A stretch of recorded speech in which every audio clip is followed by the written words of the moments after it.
تمہاری کچھ خصوصیت ہے نہ کسی اور کی، حق یہ ہے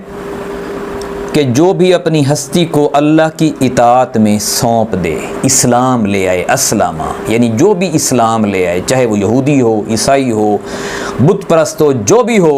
وہ اپنے آپ کو سرنڈر کر دے اللہ تعالیٰ کے سامنے کہ بس ٹھیک ہے، جو اللہ نے کہہ دیا میں سر تسلیم خم کرتا ہوں، وہ جس مرضی رنگ نسل کا ہے، جو مرضی اس کا نام ہے۔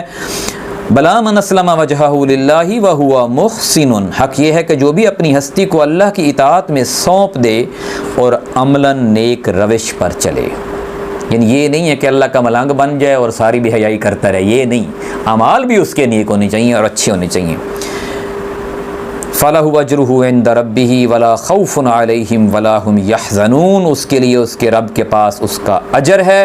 اور ایسے لوگوں کے لیے کسی خوف یا رنج کا کوئی موقع نہیں۔ اللہ کا کوئی چہیتا نہیں ہے، نہ ہم ہیں، نہ عیسائی ہیں، نہ یہودی ہیں، نہ کوئی اور ہے۔ اللہ کا چہیتا وہی ہے جو اپنے آپ کو اللہ کے سامنے بیچ دے، جھکا دے، گرا دے، اس کے سامنے سر جھکا دے، سر تسلیم خم کر دے، وہی اللہ کو پسند ہے۔